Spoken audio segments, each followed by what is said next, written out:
জানো তো, আমার জীবনে কখনো কোনো শান্তি নেই। যখন মনে করি একটু শান্তিতে থাকবো, তখন জানি আরো বেশি ঝামেলার মধ্যে পড়ি। আজকে এরকমই একটা ঘটনা তোমাদের সাথে শেয়ার করব। চলো ভিডিওটা একদম প্রথম থেকে শুরু করা যাক। Hello everyone, welcome back to my mini blog. কেমন আছো তোমরা সকলে? আমি তোমাদের সকলের প্রিয় রত্না। আমার নতুন একটা মিনি ভিডিওতে সবাইকে জানাচ্ছি ওয়েলকাম। খুব সুন্দর করে রেডি শেডি হয়ে পায়রাডাঙ্গা স্টেশনে চলে এসেছি, কারণ এখান থেকে আমি যাব হচ্ছে ব্যারাকপুরে। আগের দিন ব্যারাকপুরে গেছিলাম, সেখান থেকে একটা ফোন নিয়ে এসেছি, মোটরের একটা ফোন, যেটা অলরেডি তোমরা দেখে নিয়েছো আগের ব্লগে। তো সেই ফোনটা নিয়ে আসার পরে সেই ফোনটা নিয়ে যে কি কাউতালি শুরু হয়েছে কি বলবো।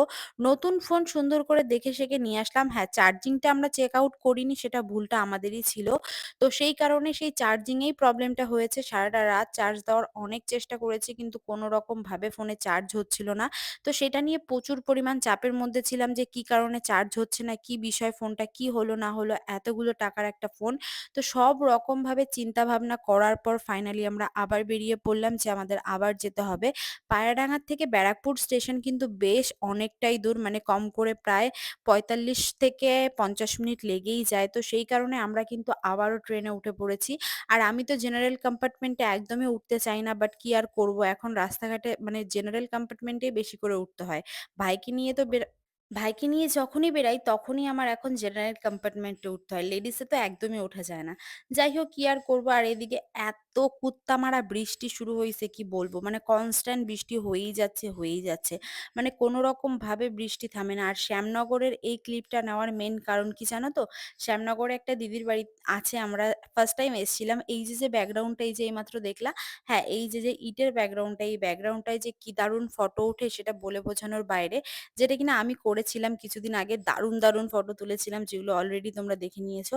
আর কি লেভেলের বৃষ্টি হচ্ছে আই থিঙ্ক সেটা তোমরা বুঝতেই পারছো।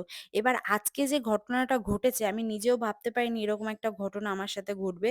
রাস্তাঘাটে আজকাল পাপানকে নিয়ে বেরালেই আমার ওর সাথে ঝামেলা হয়ে যাচ্ছে। ছোটখাটো কোনো ব্যাপার নিয়ে এত বড় বড় ঝামেলা হচ্ছে যে সেটা বলার বাইরে। মানে ছোট ছোট বিষয়গুলো খুবই ছোট। তো আজকেও সেরকম একটা ঘটনা ঘটেছে। আর আজকেও ঠিক সেরকমই একটা বিষয় হয়েছে। আমি বুঝতেও পারি না এরকম একটা জেদাজেদির কারণে এত বড় একটা ঝামেলা হয়ে যাবে, সেটা তোমরা নিজেরাই দেখতে পারবা। যাই হোক, আমি এদিকে দেখো ব্যারাকপুর স্টেশনে চলে এসেছি। আর ব্যারাকপুর স্টেশনের ব্যাকগ্রাউন্ডটা এতটা ভালো কি বলবো। ব্যারাকপুর স্টেশনটা অনেকটা জায়গা নিয়ে আর অনেকটা মানে অনেকটা সুন্দর আরকি। আর এখানটায় আসার পরেও দেখো অলরেডি বৃষ্টি স্টার্ট হয়ে গেছে। আর জানো তো, আগের দিন আমি যখন ব্যারাকপুর স্টেশনে এসেছিলাম, একটা ব্যাকগ্রাউন্ডে যেটা কিনা আমি প্রত্যেকবার ব্যারাকপুর স্টেশনে আসলে ফটো তুলি, আজকেও সেরকম চিন্তা ভাবনাও ছিল। এখন অবধি আমাদের মধ্যে কোনো রকম প্রবলেম হয়নি। দেখো দুজনে খুব সুন্দর করেই যাচ্ছি, কারণ আজকে আমাদের ফোনটা চেঞ্জ করতে যাওয়ার কথা ওখানটায়। আর আমি ৪ নাম্বার প্ল্যাটফর্ম থেকেই হচ্ছে এখন সাবওয়ে দিয়ে বেরাচ্ছি। মানে এখান থেকেই হচ্ছে ৪ নাম্বার প্ল্যাটফর্ম থেকে আমরা যাবো। আর এই যে শোরুমই বলতে পারো, মোবাইল টেজেন্ট কি একটা দোকানের নাম। তো ওখানে অনেক রিজনেবল প্রাইসে ফোন ঠিকই পাওয়া যায়, কিন্তু তোমাদের চেক আউট করে পুরো বিষয়টা ভালোভাবে ভেবে দেখে শুনে তারপরেই আনতে হবে। দেখো, আমরা চার্জিং কোয়ালিটিটা, যেমন নতুন ফোনের চার্জিং কোয়ালিটিতে যে কোনো প্রবলেম হবে সেটা আমাদের বোঝার কোনো রকম আয়ত্তের বাইরে, আমরা সেটা নিজেরাও জানি না, মানে আমি তো আই থিঙ্ক জানি না। হ্যাঁ, আমাদের চেক আউট করে আনাটা খুবই দরকার ছিল, বাট আমরা সেটা করিনি, এটা আমাদেরই ভুল। আর আমার ভিডিও, মানে কি বলবো, ভিডিও যখনই স্টার্ট করি বৃষ্টি তো হবেই। আর বৃষ্টি হলে এদিকে ফোনের অবস্থা, মানে ফোনের ক্যামেরার উপরে জল ফল পড়ে কি বাজে অবস্থা। আর এরকম বর্ষাকালে ছাতা ছাড়া বেরিয়েছি, আমাদের মতন অবলা প্রাণী আশা করি আর দুটো নেই। এই যে অরেঞ্জের যে ছাতাগুলো, এই ছাতাগুলো কিন্তু খুব জোর হলে দাম হচ্ছে ১৩০ টাকা, ২০ টাকা। ওনারা বিক্রি করে ১৫০ টাকার উপরে, ২০০ টাকা, ২৫০ টাকা, যার কাছ থেকে যা নিয়ে পারে। আমি আগের দিন এই ছাতার দোকান, মানে এই সেম ছাতা আমি কিনেছি দুটো ৩০০ টাকা দিয়ে, আজকে এই ছাতা বলে ২০০ টাকা। মানে কোনো মানে হয় বলো? আর এদিকেই দোকানওয়ালা ছিল না বলে এখানটায় দাঁড়িয়ে একটু ঢং করছিলাম। আর এই ব্যাগটা আমার প্রচন্ড পছন্দ হয়েছিল। যাই হোক, ভাবলাম চলো বৃষ্টির মধ্যে আর কোনো রকম ভাবে না দাঁড়িয়ে থেকে ভিজতে ভিজতেই যাই, কারণ কিছু করার নেই। অলরেডি ২টো ৭ বেজে গেছে, আমাদের কাজটা কমপ্লিট করে আবার রিটার্ন আসতে হবে। আর এই বৃষ্টির মধ্যে যেহেতু সকাল থেকে সেরকম কিছুই খাওয়া হয়নি, তাই ভাবলাম চলো একটুখানি না হয় ঘটি গরমই খাওয়া যাক। তো এখন কিন্তু স্টেশনে বলো, প্ল্যাটফর্মে বলে, ১০ টাকার মধ্যে কোনো খাবারই তোমরা পাবে না।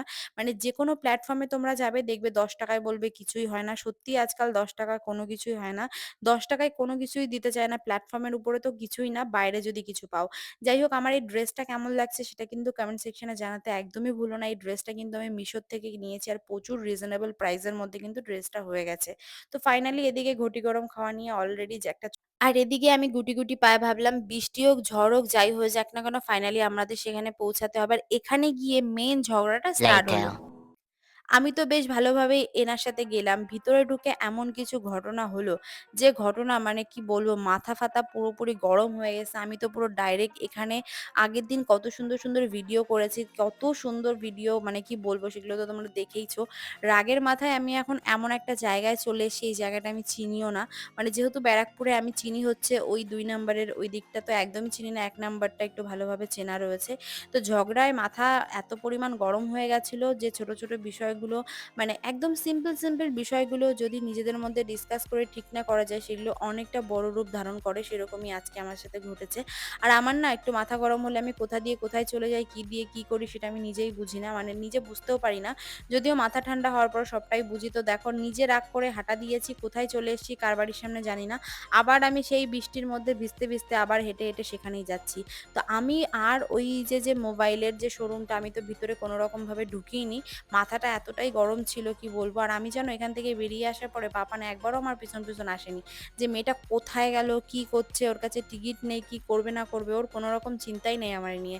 ও ওই ফোনের দোকানেই পড়েছিল। যাই হোক কি আর বলবো, এইটা নিয়ে আরো বেশি পরিমাণ প্রবলেম হয়েছিল।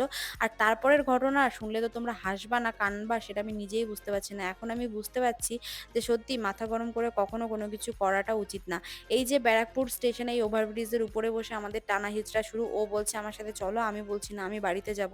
অলরেডি এই নিয়ে প্রায় অনেকটা টাইম আমরা ঝগড়া অশান্তি করেছি। মানে বলতে পারো যতটুকু টাইম কাজ করেছি তার থেকে বেশি আমরা প্রায় ১-১.৫ ঘন্টা এখানে ঝগড়া মানে আজকে বাড়ির থেকে বেরানোর পর কাজের থেকে বেশি হয়ে গেছে অকাজ। আর এই জায়গাটায় আমি হচ্ছে ওর ঘরের চাবিটা রেখেছিলাম, যে চাবিটা হচ্ছে হারিয়ে গেছে। তো যে কারণে আমি পুরো রাগারাগি করে ওকে কিছু না বলে ওখান থেকে দমদমের ট্রেন মানে আমার কাছে কোনো টিকিট ছিল না জানো তো। আমি প্রায় দমদমের থেকে টিকিট কোনরকম মানে ওখান থেকে ব্যারাকপুর থেকে এসেছি দমদম, দমদম থেকে এসেছি ঠাকুরনগর কোনরকম টিকিট ছাড়া। যেহেতু রাত হয়ে গেছে কারণ অলরেডি যখন ঝগড়া-টগড়া করে আমি ট্রেনে উঠি তখন প্রায় ৪:০০ বাজে।